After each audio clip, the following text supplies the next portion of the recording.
Pilkada itu adalah boneka demokrasi. Ini secara spesifik saya ingin membicarakan seputar pilkada yang ada di Solo ya. Pilkada di Solo ini unik. Karena apa? Karena calon wali kota yang selama ini sudah digadang-gadang, bahkan sudah dibuatkan balihonya besar-besar, itu tiba-tiba last minute diganti. Calon ini mengundurkan diri. Siapa? Gusti Bre.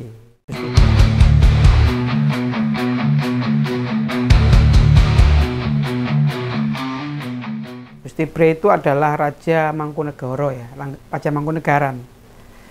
Tiba-tiba dia mengundurkan diri, lalu diganti dengan calon yang lain, yaitu Mas Ardi, Mas Respati Ardi dengan Mbak Astrid.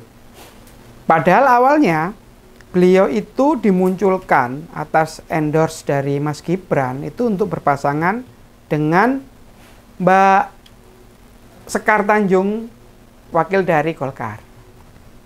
Nah, itu tiba-tiba last minute berubah. Dua-duanya mengundurkan diri. Lalu muncullah calon yang baru, yaitu Mas Ardi dan Mbak Astrid tadi. Kira-kira kenapa ya mundurnya beliau itu? Beliau benar-benar mundur atau dipaksa mundur atau apa? Gitu loh. Padahal gini, yang menarik adalah ketika beliau mundur dan diganti, baliho-balihonya itu masih ada loh. Masih menggunakan aura beliau, gambar beliau yang katanya mas-mas Jawa berkacamata itu. Masih banyak. Di setiap sudut itu masih ada aja baliho Mas Ardi gandeng dengan Gusti Bre. Saya cuma agak prihatin ya. Kenapa beliau kalau sudah mengundurkan diri ya sudah, jangan cawe-cawe, jangan ikut-ikut. Jangan pansos. Udahlah kalau sudah gitu loh. Kenapa harus mau gitu ya?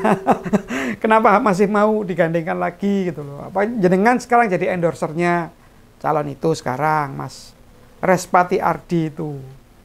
Karena saya temukan masih banyak ya di beberapa titik strategis di kota Solo itu ternyata masih banyak. Tapi ya enggak apa-apa, itu masih bisa kita perdebatkan lah. Lagian itu kan urusan internal dari Kim. Udah, saya nggak berhak untuk komentarin lagi. Nah, kontestasi ini juga menarik karena akan dilawan oleh calon dari PDI Perjuangan, yaitu Pak Teguh, wali kota sekarang atau incumbent, disandingkan dengan Bambang Nugroho atau Mas Bambang Gage. Ini juga menarik. Menariknya kenapa? Kalau Pak Teguh, oke lah, dia adalah kawakan politik di kota Solo ya. Pernah sebagai sekretaris DPC, lalu pernah jadi ketua DPRD, pernah jadi wakil wali kota, dan sekarang jadi wali kota. Itu kita nggak usah perdebatkan, karena memang dia sudah tokoh ya, tokoh di kota Solo. Tapi yang menarik, munculnya nama Mas Bambang Nugroho atau Mas Bambang Gage ini. Itu dia keluar atau memunculkan nama itu benar-benar last minute loh, detik-detik terakhir dari pendaftaran di KPU. Ini menariknya. Kenapa? Jadi gini, mau dikata tidak dikenal, itu ternyata tidak juga.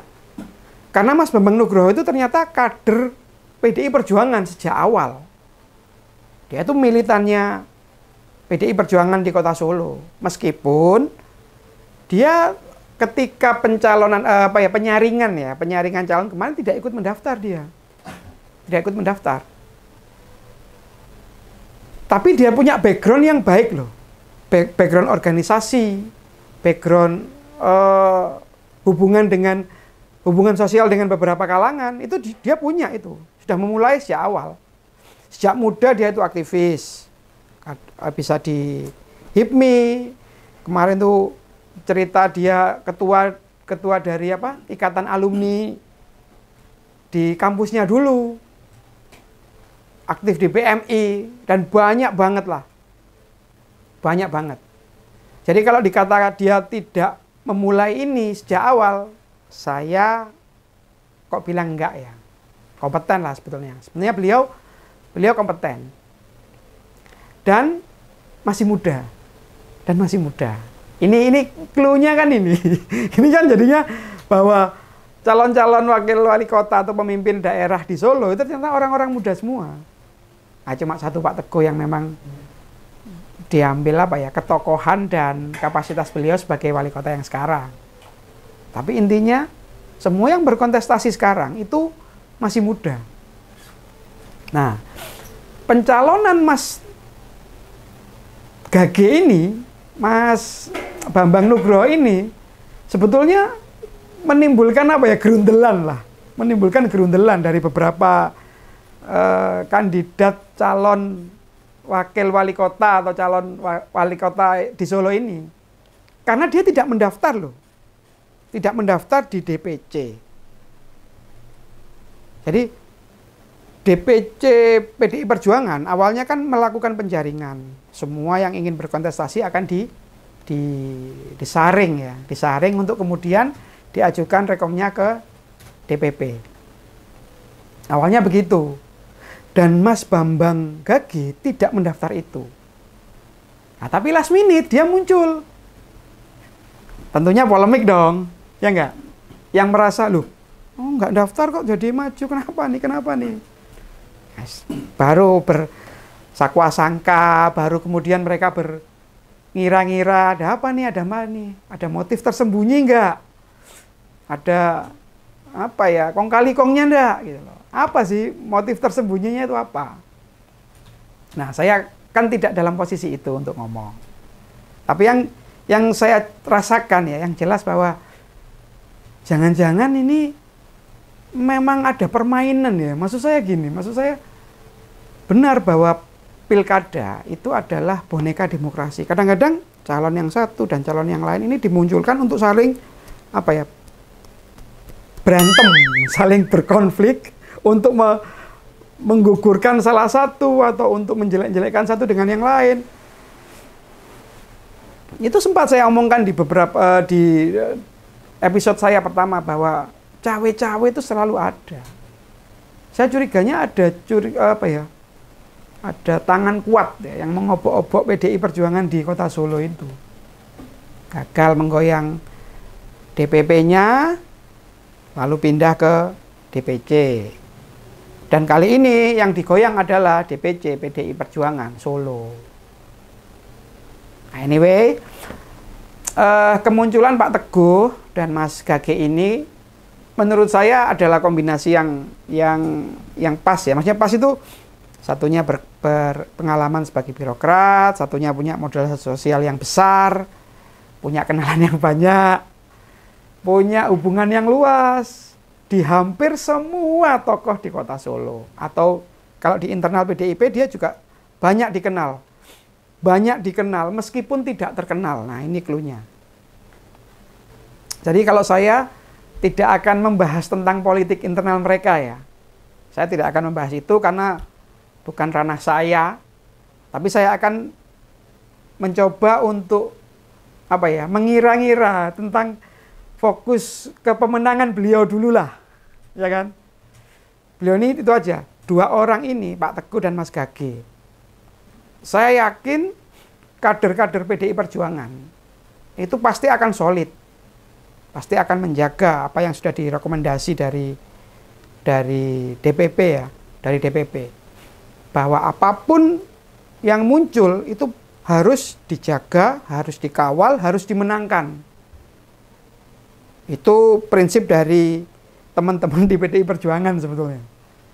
Jadi kalau menundukkan mereka dengan menggoyang mereka dengan isu-isu kayak gitu, ya agak sulit lah menurut saya. Mereka akan sulit sekali untuk diintervensi ya. Meskipun ya ada, polemiknya ada. Ada. Tapi ingat bahwa PDI Perjuangan itu adalah partai kader. Partai yang menjaga value-nya, partai yang menjaga nilai-nilai meritokrasi yang sekarang mungkin mulai dihilangkan itu. Hanya partai PDI Perjuangan menurut saya, ya kan.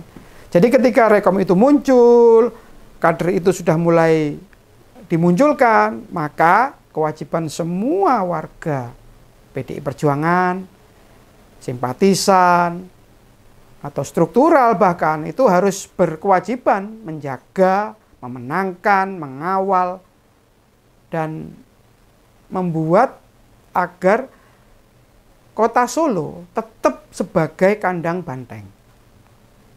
Itu kata mereka. Saya kan ngobrol loh bro. Saya ngobrol loh. Jadi ini pokoknya operasi Banteng Merah ini sedang diluncurkan. Dua aja jelas. Ada yang mengcounter isu-isu miring, ada yang berjuang untuk kemenangan, ada yang sedang menggalang opini, ada yang sedang macam-macam. Pokoknya ini operasinya sedang berjalan. Ya kan? Jadi gini, keutuhan dari suatu partai ketika dia memunculkan calon itu sangat penting. Karena apa? Karena itu menunjukkan soliditas. Soliditas partai itu menentukan demokrasi yang akan dibawa nanti. Ya kan? Jangan dikira intervensi atau obok-obok atau cawe-cawe itu berhenti di kota Solo. Dalam hal ini kepada PDI Perjuangan loh ya. Jangan dikira. Karena ada tujuan memang. Partai pemenang pemilu ini harus delegitimasi. Harus dilemahkan. Harus dirusak, itu ada itu. Kata-kata itu ada. Meskipun tidak tertulis.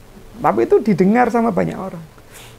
Tujuan dari penguasa sekarang salah satunya mencegah agar kekuatan dari PDI Perjuangan itu semakin kuat.